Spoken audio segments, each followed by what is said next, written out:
how do you explain thought versus thinking to someone that just isn't understanding it? Yeah, it's so I don't even remember how it came to me, but that distinction allowed me to essentially experience peace any moment I was aware. And because I was writing the book, I realized that thinking was the root cause of suffering, but I was confused and I was wondering, well, if I stop thinking, what happens? Does all like what are thoughts still there? And if they are, then are they different? There were different types of thoughts. And so that was the first epiphany, which is, are all thoughts bad? And if it's not, then which ones are? And how do I stop that? And it was in that moment that I realized that there is a difference between thoughts and thinking. The way that I explain thought is that it is, I would just say, a block of information that pops into your mind, and it formulates some sort of word that you understand. It is really the energetic mental raw material of the universe. And so it's just energy, essentially. A thought pops in and it's in your mind. We can't really control what thoughts pop into our minds at the end of the day. You just can't. You can try. And it's funny because you actually can't predict your thoughts either.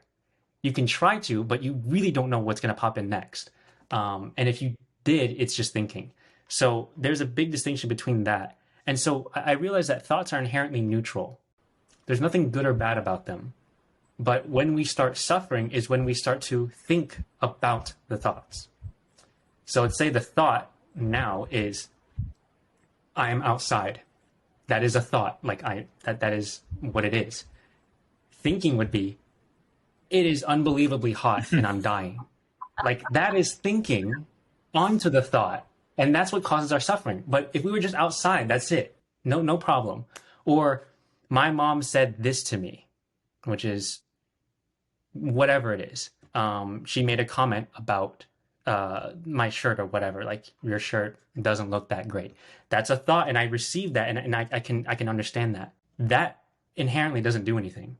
But thinking would be, oh my God, she just said something about me personally, and this is why I don't feel enough love from my mom, and I'll never be enough for my mom. Like this is like, do you see how thinking can then cause suffering about the initial thought of just my mom said this? So I view thoughts as neutral. They're just information. And then it's only when we start thinking and ruminating on that thought that suffering happens. And so essentially anything that happens after that initial thought is what's going to bring all of that emotional turmoil like we talked about. And I realized that the second part of that can actually be stopped because it's a manual effort that we do. I had no idea that that was possible. Although we can't control thoughts, we can control whether we think about them or not. And therein lies, the power that we have to experience peace, love, and joy now versus getting swept up by overthinking. And what is overthinking? It's just thinking it's just thinking about the thoughts. And that's what causes our suffering. And what is anxiety, right? Like, how much thinking are you doing when you have anxiety? There's like a direct correlation between how much thinking we're doing and how much anxiety we're feeling and how much fear. Any negative emotion is directly correlated with how much thinking we're doing.